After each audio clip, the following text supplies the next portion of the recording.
everyone, welcome back to Relax with Animal Facts. I am Steph Wolf, and today I'm going to be learning with you about our furry, scaly, or possibly even slimy friends. And in today's case, I am not actually sure where to put this creature because we are covering the oh so wonderful Ladybug. This, of course, is a very special listener episode dedicated to Tiffany, who wrote into the show. I hope you enjoy your episode, and hats off to you for such an awesome suggestion. I am pretty sure Tiffany requested this some time ago, but if you want to request an animal for a future episode, you can go to relaxwithanimalfacts.com, go to the Submit and then the Animal Request tab, and that way we can learn together about what creatures you find the most cool. If you love Relax with Animal Facts and would like more of it, you can go to patreon.com/relaxwithanimalfacts. You can get intro-free episodes, exclusive episodes, and more. A huge shout out to George Vlad for the ambiance used in this episode. I have left his YouTube and his website in the description, and I encourage you all to go check him out. And now let us begin to wind down a little bit. If you are new here, welcome. I am so happy that you have taken the time to join me on this adventure. And as far as the podcast family is concerned, the more the merrier. If you are a returning listener, you know exactly what I am going to be asking of you. I have 3 primary exhortations for you before we hop right into this episode.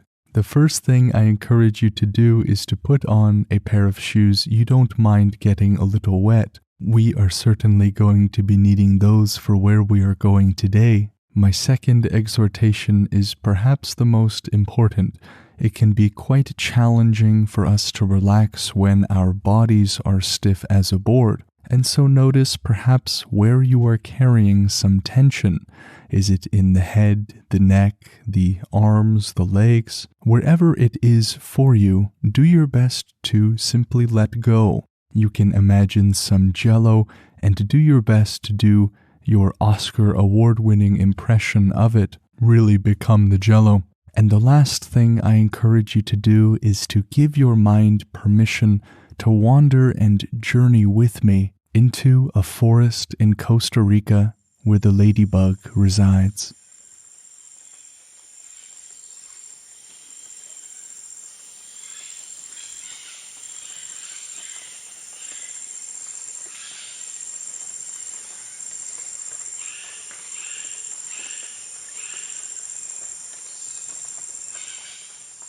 One thing I always harp on our adventures together is the musical quality of nature. We have gone to so many places around the world, to the mountains, to the seas, to places colder than Canada, if you can believe that, in rainforest and in desert, and everywhere we go, every place has its own unique sound. The animals, the rustling trees and leaves and wind, they all come together to make a unique symphony.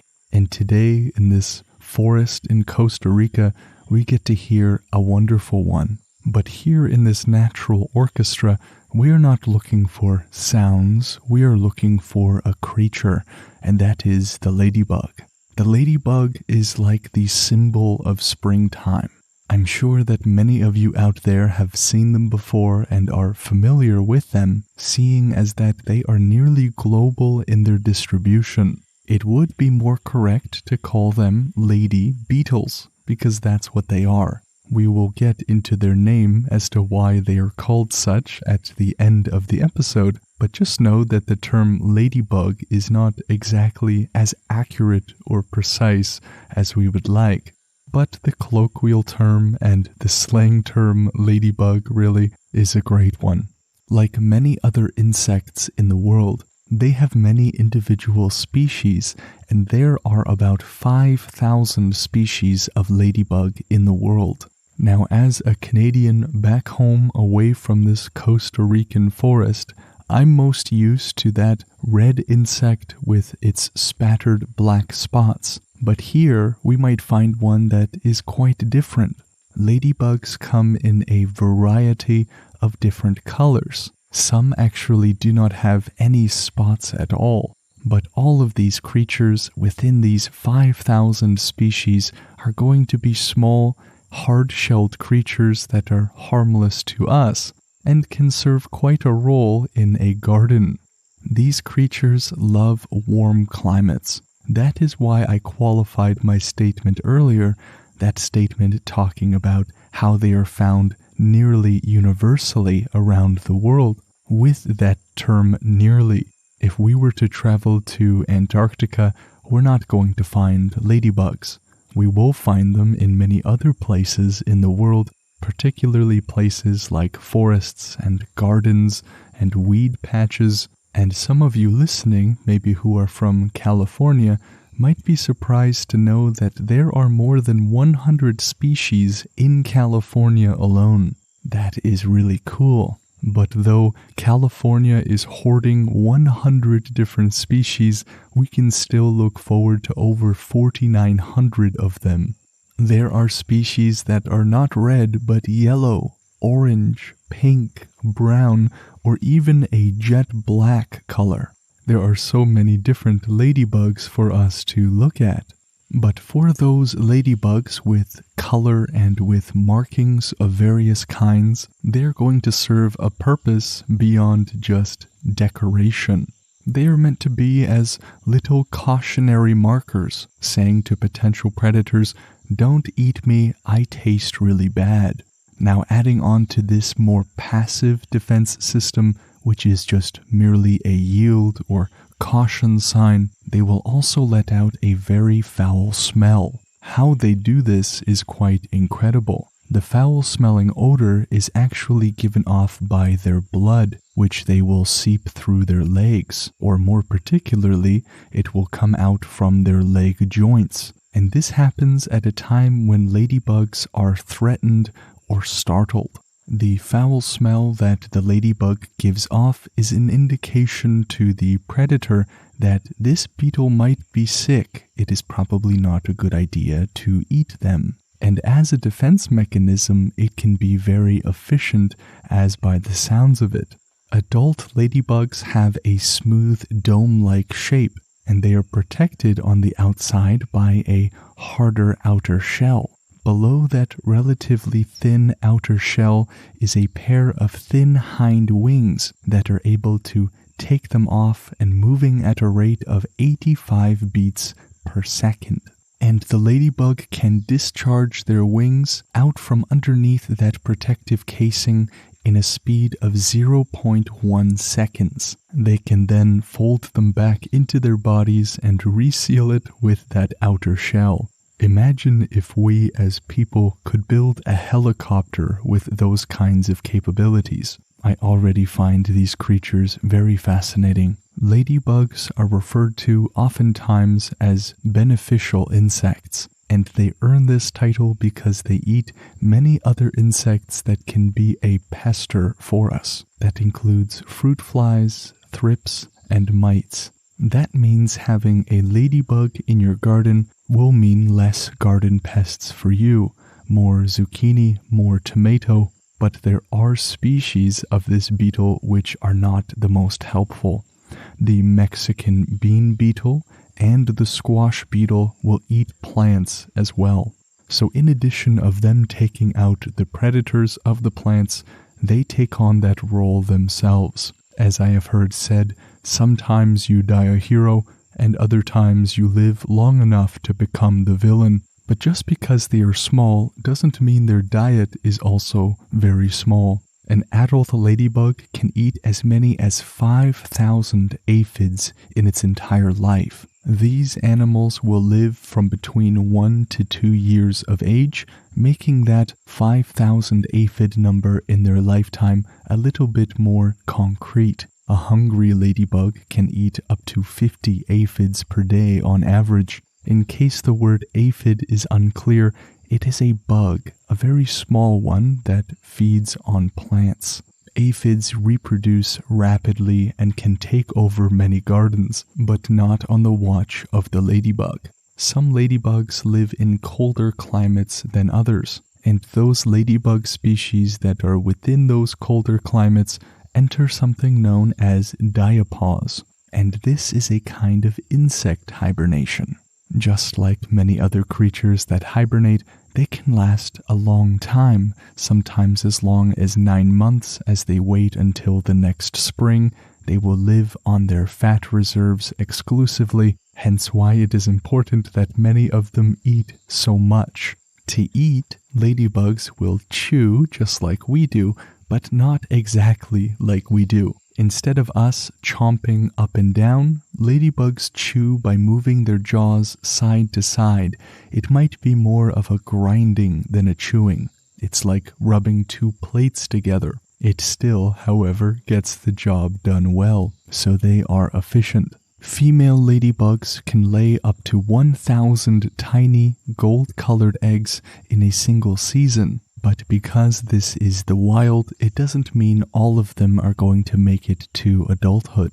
The reason for this might be other aphids or insect predators, but it also might be the ladybug parents as well. If food for some reason is in very short supply, they will eat their own eggs. And they have an amazing mechanism that has to do with this. Ladybugs have the ability to lay fertile and infertile eggs. The question is, of course, why in the world would a ladybug want to lay infertile eggs? During particularly tough seasons in which there is not much food around, scientists hypothesize that the ladybug intentionally makes infertile eggs to provide a very close and ready source of food for their young offspring. So depending on the conditions, they may lay more or less infertile eggs in order to provide them a food source. In 1999, the Beatles went to space. I don't mean the band, but 4 ladybugs named John, Paul, Ringo, and George. The scientists also brought aphids along with them to give them a snack. This was so that they could observe how these two would interact in a zero-gravity environment. That must have been an interesting experiment. And now, as always, let us learn why this creature has the name that they do. Where does it come from, or what does it mean? The term ladybug takes us to the 1690s, and according to legend, European crops during the Middle Ages were plagued by different pests, like the aphids and mites that we talked about. And in response to this pestilence, as the farmers saw it, they began to pray to Mary, who is also known as the Blessed Lady, and the farmers soon saw that all of these bugs were scattered in their fields, or more rightly saying, these beetles, and these insects saved their crops. And so the lady portion of ladybug refers to Mary. We can also see this in another language because in Germany, these insects go by the name Marienkäfer, which means Mary beetles. I believe we have covered a few animals in the past. I cannot think of them off the top of my head, but animals that were named such in response to some event. But that is pretty cool. And now let us move on to the review of the episode. This review was written by Clanging Notion, who wrote all the way from the United States of America, where they have a lot of beetles, including our beloved lady beetles or ladybugs. And Clanging writes, "It's very evident how much Steph cares about his audience, and it gives the podcast a lovely, heartwarming vibe. I also appreciate the lack of loud ads or any other jarring sounds, as I'm usually trying to get sleep while listening. Thank you." I'm so glad that you enjoy the show like you do, and I am also happy that I can successfully communicate my appreciation for all of you. I can't speak much as to whether the podcast itself is better or worse than others. The only thing I say with an absolute confidence is that you guys make up an audience better than any other audience. Long story short, you guys make being a host of this show so much fun, and you make it easy for me to be appreciative. And as to the loud ads, I have specifically declined opportunities to place ads on the show because the sponsor only wanted to put a preset soundtrack or a preset ad, meaning me not talking. I have made a commitment to this podcast years ago that I wouldn't make it worse to make a quick dollar. My goal is to give all of you the best experience possible, to help you with sleep, to help you learn, and I am not interested in darting any of you awake, and so you can continue to sleep easy. If the show helps you at all with sleep, relaxing, or learning, leaving a review is one of the biggest things that you can do. It only takes a second. You don't have to write very much if you don't want to. I just realized I almost got away with not saying a dad joke, and so allow me. Why did the ladybug go out to eat so much? It wanted to find the best spots.